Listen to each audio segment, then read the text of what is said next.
Shalom everyone, I'm going to continue this fantastic series, friends, of the daily page of the Gemara. We're on page number 38, here of Masechet Avodah Zara. We're talking all about in today's page, Bishul Akum over here. What is that known as? Non-Jewish cooking. So it's actually according, if we cast our minds back and look at the Mishnah in page number 38 to be over here, that actually happens to be in today's page. In addition to non-Jewish milk, oil and bread, obviously we spoke about in the page 35, 36 respectively, there were other problematic situations related to eating food prepared by non-Jews over here. One of the specific things that are mentioned are, let's say, shilakot. What is that? That is cooked vegetables.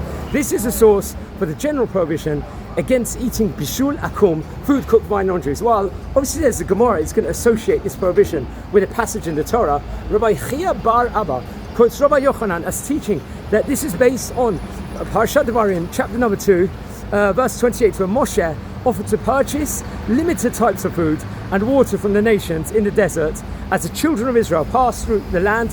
Nevertheless, the Gemara concludes that it is a prohibition of rabbinic origin. Now, it's actually interesting. I think in the Mishnah, Rashi is going to explain that the underlying reason, let's say, for this prohibition was similar to that of the prohibitions against the use of non-Jewish milk and bread. A concern also, lest it lead to a close relationship that would lead to marriage or assimilation. Nevertheless, Rashi, on our page of the Gemara, offers an alternative explanation that we are afraid that eating food prepared by non-Jews will lead to a situation where the non-Jew may put non-kosher ingredients into the food. So there are two limitations brought by the Gemara to this prohibition in the name of Rab Shmuel Bar Yitzchak, quoting Rab over here. Now, first one, in, let's just say, Surah, they thought that anything that is eaten raw does not fall into this category. Another thing is, in Pumpadita, they taught that anything that is not important enough to be served at the king's table is not included in this category.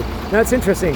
Let's just say both of these limitations, obviously, are going to be accepted as the halacha. So only food that is important enough to be served at a royal table and is not eaten raw will be forbidden if cooked by non-Jews with no direct participation of a Jewish person. Today, obviously, it's common practice, let's just say, for the kashrut supervisors to turn on the ovens at the beginning of the work day in order to ensure that the food is considered Bishul Yisrael. So it's very interesting. This actually taken from Rabbi Adin Stein Salz, this excellent note. Wish you all a fantastic day.